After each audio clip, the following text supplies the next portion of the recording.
third video on Cleopatra, and we're going to be getting down to the nitty-gritty of the story here. Looking at the Mediterranean world in about 70 BC.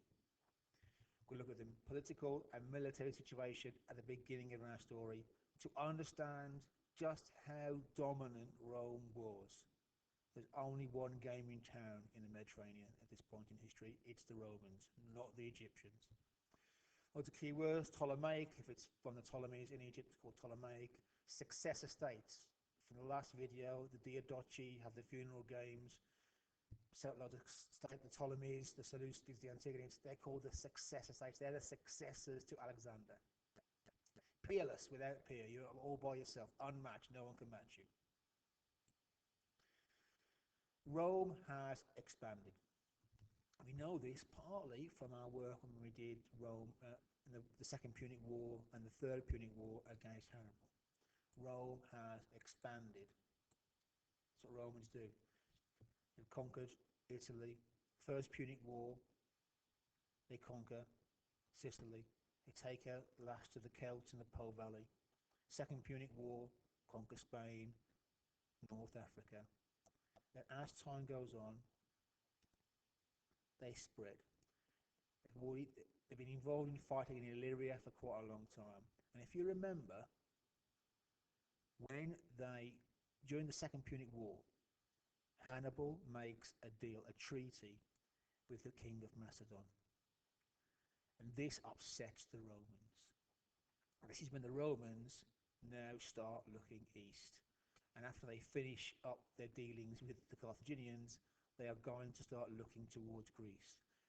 If you remember the way the Romans work, once they conquered somebody, their new neighbour becomes their new threat. And slowly, as you can see here, Rome spreads in a littoral fashion, along the coastline that means, all around the Mediterranean. And the Romans begin to refer to this sea as the Mare Nostrum, our sea. They don't call it Mediterranean, they call it the Mare Nostrum, our sea, because we control all the lands around it. And then when the Romans reach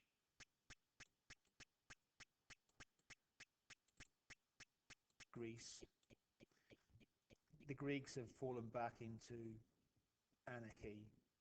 Lots of little city-states, nations fighting each other. You've got the Macedonians, you've got various leagues down here.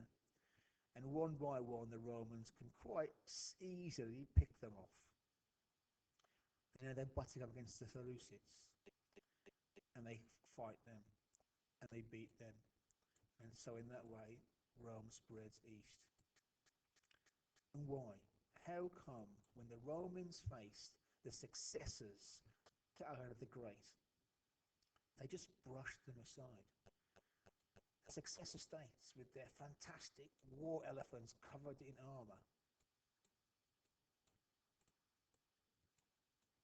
their Seleucid war chariots with knives in all directions covered in armor. The Romans laugh at this stuff and simply slaughter successor state armies. And I think it's for two reasons. One, the Romans have been fighting very successfully now for many hundreds of years. They are really good at this. They are what you call peerless, unmatched. At the same time, the successor states are a bit garbage. They've got loads of money, so they can invest in fancy war chariots with knives sticking out of them. But the actual quality of their armies is very, very poor. So the Romans just sweep them aside contemptuously. But that leads to a new problem for the Romans.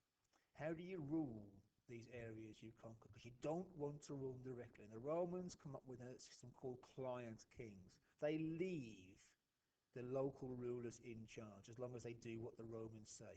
So for instance, in modern day Israel, there's a king called Herod Antipater who is a Jew, he rules the Jews, no problem, Jewish laws, Jewish rulers, Jewish army, but he takes his orders from the Romans. He's a client king.